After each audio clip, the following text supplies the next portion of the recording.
Welcome to Spiritual Psychology. My name's Renee LaValle McKenna. I'm a therapist and shamanic healer. And today I want to talk about the 5 elements of self-care. And the 5 elements of self-care are physical, mental, emotional, spiritual, and social or relational. Now, lots of times when we think about self-care, the first thing that comes to mind is like taking a hot bath, which might be relaxing, but I don't actually find it a very helpful way to think about self-care. And a few years ago, I started to think about myself this way: physical, mental, emotional, spiritual, social. And it's been incredibly helpful because at any given time, I can ask myself, what am I doing to care for this aspect of myself today? So the first element of self-care, physical, is what most of us think of when we think about caring for ourselves. Paying attention to what we eat, exercising our bodies, managing any medical imbalances or issues we might have. Even yoga and meditation are often approached from a stress reduction standpoint, which is often more of a physical approach to self-care. And physical self-care is absolutely necessary because if the car isn't driving correctly, then you can't get anywhere. And our body is the vehicle that brings us through the world. And the thing to remember about self-care and why I like to think more globally or about all of the aspects of the self is because we are not compartmentalized. Each of the aspects of our self is part of a greater whole, and the health of each individual element affects the functioning of the whole, often dramatically. So one of the downsides of scientific materialism is that everything gets compartmentalized. We look at a whole, we divide it down into its different parts, which is great for being able to learn about stuff and examine it, but we lose the context that the whole is actually greater than the sum of its parts. So we have a physical aspect, mental aspect, emotional, spiritual, social aspects. We can look at them individually, but they don't operate individually. It's kind of like you have a digestive system and a pulmonary system and a nervous system, and you can look at them separately and learn a lot, but by themselves, they mean nothing. A nervous system and a digestive system cannot operate without the whole body, and it's true for each of these elements within ourself as well. So as we think about self-care from these 5 elements, we're really taking a holistic approach to the person. And the really cool thing is that any improvement in any one of these areas affects the whole system in a positive way. So for example, proper exercise and good eating affect your mental health. They affect your emotional health. And we can look at each of these elements in that way. So if I gather nourishing mental or intellectual information, then that can impact my desire to take care of myself. How I think about things and my perception is a mental function, which has a big impact on how I feel emotionally. If I'm in a good place emotionally, it affects my desire to exercise, to care for myself. I know for me, my emotional state has profound impact on my ability to function cognitively. The holistic approach, of course, works the other direction as well, in that if my physical health is poor, it can really affect me mentally, emotionally, spiritually, and socially.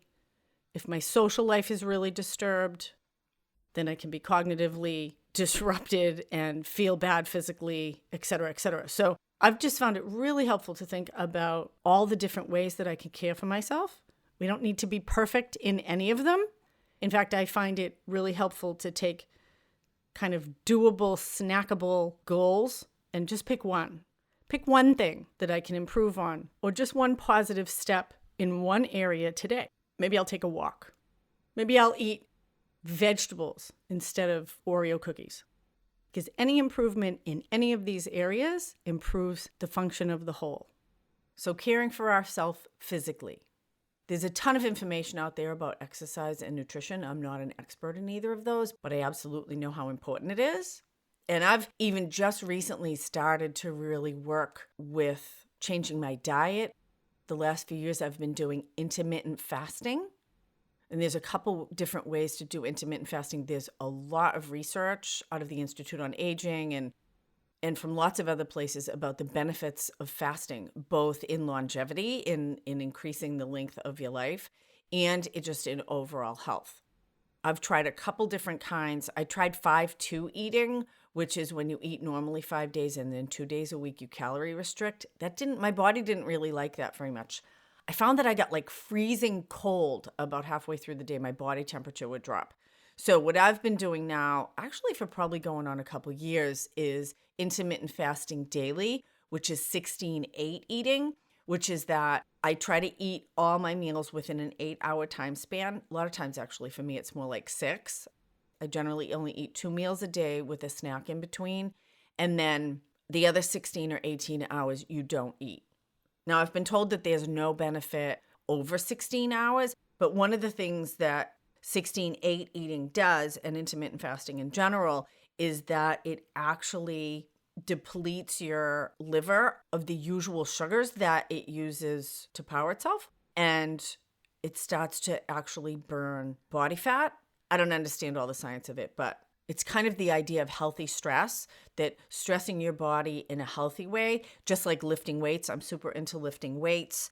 It stresses your body in a healthy way. And healthy stress actually makes you stronger rather than depleting you, like unhealthy stress. So we got to find the right edge to lean on to actually be pushing our body, our mind, our emotions, our spirit, and our social life in order to be growing and maintaining optimal health. I like the idea of leaning in, and I think leaning into our growing edge, pushing ourselves, is key to optimizing all these different elements. So the second element of self-care is your mental state. Meditation can be really good for your mental state. Exercise is also really good for your mental state. But are you taking in information? What's the quality of the information that you're taking in? What do you spend most of your time thinking about? Can you become conscious of your mental state? And do you need to get some therapy? Do you need to be reading some positive inspirational books or some poetry or looking at artwork, exposing your mind to creativity and beauty? Are you just passively taking information in? And what kind of information are you expressing in the world? I love the idea that life is a process of breathing in and breathing out in all these different ways. And so thinking about, what am I consuming? What am I producing? What am I breathing in mentally? What am I putting out mentally? And how to care for ourselves intellectually in the same way that we care for our bodies. So consuming things that are nourishing and wholesome, even organic to some extent, that really resonate with us. If you've listened to me for any period of time, you know I don't watch scary movies. I've dedicated my life to helping people deal with trauma, but you got to pay me if you want me to sit with your trauma. I'm not paying to go see it. The third element of self-care is emotionally. How do I care for myself emotionally? Do I actually make time to feel my feelings? Do I get in touch with my emotional experience? Do I give myself permission to belly laugh or deeply cry or feel my anger or sit deeply in peace and beauty and inspiration, like in nature or with beautiful music or poetry? What are my emotional interactions with people in my life? Do I have toxic relationships that are constantly putting me in a position of angst or frustration or feeling victimized? If I'm an adult, I'm not powerless. I have choices to make and a responsibility to care for myself emotionally. Do I need help in emotional development? Am I still kind of emotionally immature and acting out of old wounding and repeating patterns that I don't want to repeat anymore in my relationships, in my emotional experience of life, and even within myself? Do I have self-hatred or self-rejection? Or am I kind and loving and compassionate? So considering about how we care for ourselves emotionally, to take the time to be an attentive, present parent to myself. I love journaling. I find that a really helpful way to get in touch with what I'm feeling. And actually just sitting for a couple minutes each day and asking myself, like really checking in with my body felt experience of my emotions and just making room for them, that there doesn't have to be any judgment, Emotions are incredible sources of information about us, but they're kind of like the weather. And I live in San Francisco and we get all kinds of weather.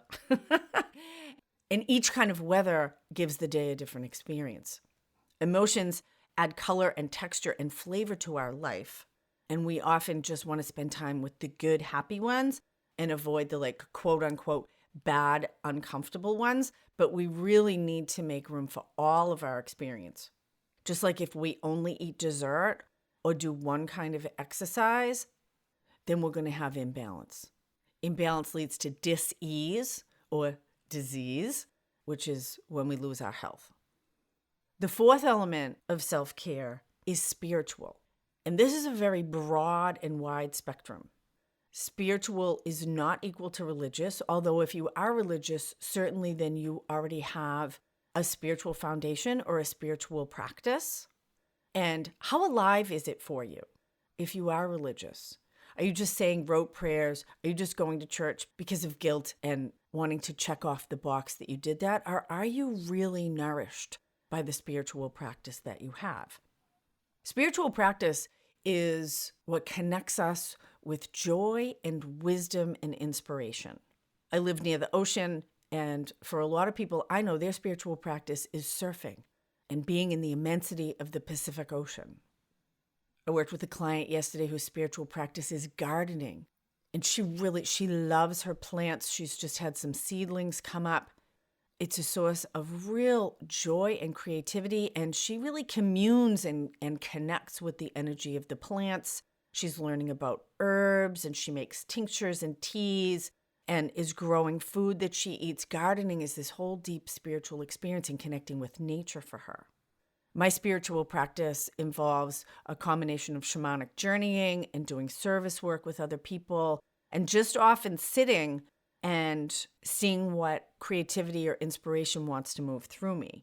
Creativity is absolutely, for me, in the spiritual realm. For different people, it might be emotional or mental. And the mental, emotional, spiritual, those all can kind of blend into each other, and they look different for each person. One of the most spiritual women I ever met was a devout atheist, but she cared deeply for social justice and other people, and that was her spiritual practice. She would hate it that I called it that, but she did a lot of good in the world, and she was very inspired and compassionate and deeply spiritual from my perspective. So how do you care for yourself spiritually? What speaks to your heart? What speaks to your soul? Where are you inspired, and where do you inspire others? Yoga was my spiritual practice for about 5 years before I had a C-section with my first son, and then I couldn't do yoga for about 10 years because they cut me in half and it fucked up my abdominal muscles. So again, these aren't solid compartments. Running can be a spiritual practice. I know I have a good friend who's a distance runner. I have another friend who's a distance biker, and biking is his meditation. I have a dear friend who loves to be out on ATVs, out in the nature, in the sand. And riding an ATV or a sand car at 50 miles an hour is actually a spiritual practice for him. So what's your spiritual practice? How do you feed your spirit? And the fifth element of self-care is social or relational. How do you care for yourself socially? Do you have a community that's loving and supportive? Do you have relationships that are stimulating and enjoyable for you? And social relational, it's a big element, and we often don't think of it as part of our self-care. We are social beings.